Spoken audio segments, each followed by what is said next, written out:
My naam is Franco van der Walt, ek is hier by Hoedspruit Tak. Ek is 28 jaar oud en op hierdie stadium is ek tegniese bestuur en highsides en sales, alles in een.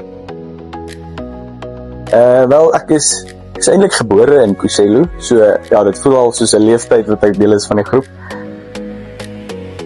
Moeilikste deel van my werk is op hierdie stadium maar interference op ons sites. Ek moet sê die kliënte en goeders, dit loop nogals mooi die laaste ruk, maar daar is 'n bietjie probleem met interference en met sein kwaliteit en daai tipe van goed.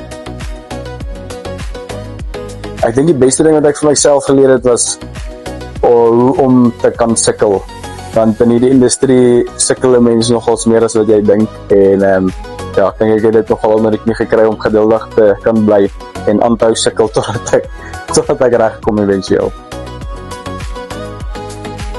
Oor 5 jaar sien ek my nog steeds hier in Hoedspruit. Hopelik baie groter as wat ons nou is.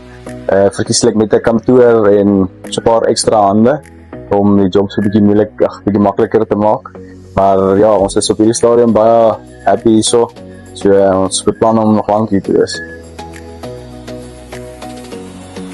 My medewerkers, op hierdie stadium weet ek nie baie nie, maar ek sal sê hulle is georganiseerd en hulle is baie presies en baie behulpsaam, hulle is altyd bereid om te help.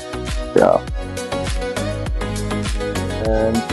Ek dink Kuselu as 'n besigheid sal ek beskryf as 'n klomp sterk individuele wat saam in 'n span is, almal met dieselfde doel en dieselfde idee van wat hulle wil bereik.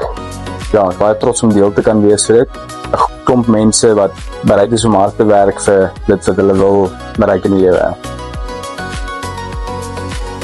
Ek het 'n sterk persoonlikheid, meer introvert as ekstrovert gewoonlik en ja, ek neem nie die lewe te ernstig op nie.